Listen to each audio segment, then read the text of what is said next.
कंवारी ननद। अंजलि की उम्र लगभग 30 साल हो चुकी थी। वो एक स्कूल में टीचर की जॉब करती थी। अंजलि के घर में उसकी माँ के अलावा उसका छोटा भाई और भाभी भी रहा करते थे। 30 साल की उम्र होने के बाद भी अंजलि की अब तक शादी नहीं हुई थी। इस बात को लेकर अंजलि की माँ रुक्मिणी देवी काफी परेशान रहा करती थी। माँ, मैं स्कूल जा रही हूँ, जरा मेरा टिफिन तो दे दीजिए। अब क्या पूरी जिंदगी मैं तुझे टिफिन बनाकर देती रहूंगी? अरे कुछ सोचा भी अपने बारे में या बस ऐसे ही? क्या माँ, सुबह सुबह फिर वही बातें लेकर बैठ गई। माँ गलत क्या कह रही है अंजलि दीदी, इतनी उम्र हो चुकी है आपकी, माँ कब तक आपकी सेवा करती रहेंगी? भाभी, मैंने माँ को कब कहा कि मेरी सेवा करो? वैसे भी अपना टिफिन मैं खुद तैयार कर लेती हूँ, बस टेबल से उठाकर देने को ही तो कहा था। वैसे अंजलि दीदी, देखा जाए तो टिफिन उठाकर देने की उम्र तो आपकी है। आपका अपना घर परिवार बच्चे होते तो ये जिम्मेदारी आज आप पूरी कर रही होती। एक बात मेरी समझ में नहीं आती, अगर मेरी शादी नहीं हुई तो इसमें मेरी क्या गलती है और तुम सब लोग मेरे पीछे क्यों पड़े रहते हो? अरे कुछ कहना क्या पीछे पड़े रहना होता है? अपने छोटे भाई को देख, तुझसे 3 साल छोटा है लेकिन 2-2 बच्चे खेल रहे हैं आंगन में। मुझे आप लोगों की कोई बात नहीं सुननी, जा रही हूँ मैं। और आप में से किसी को मेरा कोई काम करने की जरूरत नहीं है, मैं खुद संभाल लूंगी। इतना कहकर अंजलि वहाँ से चली जाती है।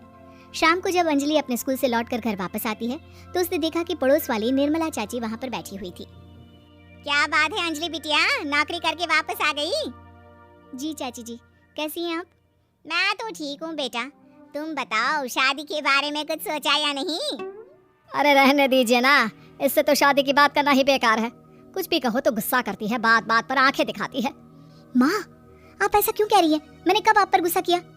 अरे अंजलि बेटा, तुम्हारी माँ ठीक ही तो कहती है, 30 की होने आई हो, अब तुम्हें भी शादी वादी कर लेनी चाहिए।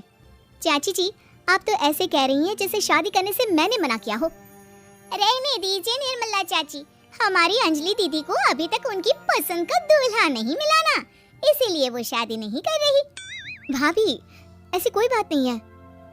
अरे तो फिर क्या बात है? तुम्हारी माँ ने तुम्हारे लिए इतने रिश्ते ढूंढे लेकिन तुम्हें कोई पसंद ही नहीं आता। क्या है ना चाची जी, हमारी ननद रानी नौकरी जो करती है ऐसे ही थोड़ी ना किसी को पसंद कर लेंगी। अरे भाई, नौकरी का घमंड है तो बात अलग है, कोई और बात हो तो बताओ, कोई रास्ता निकाला जाए। नहीं नहीं चाची जी, कोई बात नहीं है, बस मुझे अभी तक अपनी पसंद का कोई मिला नहीं है। सुन लिया आपने, इस लड़की के तो पर निकल आए हैं और इतनी उम्र में अपनी पसंद का कोई मिलेगा भी नहीं इसे। माँ, आप मेरी शादी को लेकर हमेशा मुझे ताने क्यों मारती रहती हैं? अपनी माँ की बातें तो ताने लगती है। ताने हैं? बताओ, मैंने कुछ गलत कहा क्या? देखो, ये सब छोड़ो, मेरी दूर की बुआ का बेटा है, उसकी अभी शादी नहीं हुई है, उम्र होगी कोई 34-35 साल। आप कहें तो बात आगे बढ़ाऊं? अरे हाँ हाँ, क्यों नहीं, ये भी कोई पूछने की बात है। अरे जल्दी से लड़के को यहाँ बुला लो। माँ, आप मुझसे पूछे बिना मेरी शादी की बात करने जा रही हैं और मेरी उम्र 30 भी पूरी नहीं हुई है। निर्मला चाची कह रही है कि वो लड़का 35 साल का है। अंजलि दीदी, आपको क्या लगता है इस उम्र में कोई फिल्म का हीरो आएगा आपके लिए? देखिए, अब पसंद और नापसंद की बात तो रहने दीजिए, पसंद करने की उम्र तो आपकी निकल चुकी, अब तो जो भी मिले उसी से शादी कर लीजिए, इसी में भलाई है। तेरी भाभी बिल्कुल ठीक कह रही है, अब जैसा रिश्ता मिले उसके लिए हाँ कर देना ताकि हम भी गंगा नहाए। ठीक है, चलिए मैं उस लड़के को कहती हूँ, वो कल ही अंजलि को देखने आ जाएगा। अगले दिन निर्मला चाची के दूर का रिश्तेदार अंजलि को देखने उसके घर आता है। उसका नाम था अजय। अंजलि जी, तो आप नौकरी करती हैं, वो भी स्कूल में? जी हाँ, मैं स्कूल में टीचर हूँ। हमारी बेटी बहुत होशियार है। अरे पढ़ने लिखने में इतनी होशियार है, इसीलिए तो इसकी नौकरी लगी है स्कूल में। हाँ हाँ ठीक है आंटी जी, जरा मुझे भी तो बात करने दीजिए आपकी बेटी से। जी पूछिए ना, क्या पूछना चाहते हैं? अंजलि मैडम, ये तो बताइए कि आपने अभी तक शादी क्यों नहीं की? बस ऐसे ही, कहीं कोई रिश्ता पसंद नहीं आया इसलिए। लेकिन क्या मैं आपसे पूछ सकती हूँ कि आपने शादी क्यों नहीं की? अंजलि, क्या कर रही हो तुम? लड़कियों को इस तरह की बातें नहीं शोभा देती। रहने दीजिए आंटी जी, आपकी बेटी काफ़ी पढ़ी लिखी है, मैं उनके सवाल का जवाब दे ही देता हूँ। वो क्या है ना, मुझे भी अभी तक अपनी पसंद की कोई लड़की नहीं मिली। अच्छा अच्छा, कोई बात नहीं।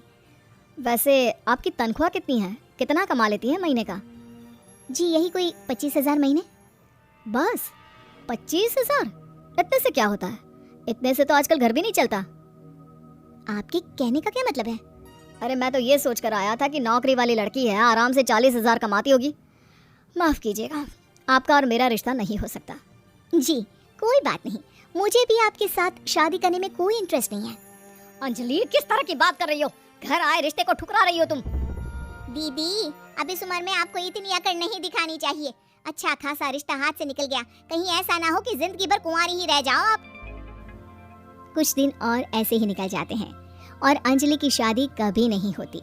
अंजलि के परिवार वाले बिंदास उसे ताने मारते रहते हैं, लेकिन अंजलि एक बड़ी नौकरी की तैयारी करती है और उसमें सिलेक्ट होने के बाद अंजलि को एक बहुत बड़ी नौकरी मिल जाती है। अब तो दीदी के नखरे और भी ज्यादा बढ़ जाएंगे भाई, अब तो इतनी बड़ी नौकरी जो लगी है, अब इनकी शादी होने से रही। माँ, मुझे नौकरी के लिए दूसरे शहर जाना पड़ेगा। आप जानती हैं ये बहुत बड़ी जॉब है और इसमें पैसे भी बहुत ज़्यादा मिलेंगे। अच्छा, कितने पैसे मिलेंगे बेटा? माँ मुझे हर महीने 90,000 सैलरी मिलेगी। क्या? अरे वाह वाह, ये तो बहुत अच्छी बात है। लेकिन फायदा क्या? कितने भी पैसे मिले, शादी तो हुई नहीं ना तुम्हारी। अंजलि नौकरी करने के लिए दूसरे शहर में चली जाती है और जब कुछ महीनों के बाद वो वापस घर आती है तो उसे अपने पति के साथ देखकर उसके घर वाले हैरान रह जाते हैं। अरे अंजलि, तूने शादी कर ली और हमें बताया तक नहीं। और दामाद जी करते क्या है? इतनी बड़ी कार है उनकी। माँ मैं आपको सब कुछ बताना चाहती थी, लेकिन आप सबके ताने सुनकर बहुत दुखी हो गई थी और इसलिए मैंने अपनी पसंद से शादी कर ली। मेरे पति मेरे साथ ही ऑफिस में नौकरी करते हैं और बहुत बड़े अफसर हैं। और एक बात बताऊँ माँ, आज मैं बहुत खुश हूँ। हेलो दोस्तों, ऐसी अच्छी अच्छी वीडियो देखने के लिए हमारे चैनल को लाइक और सब्सक्राइब करें।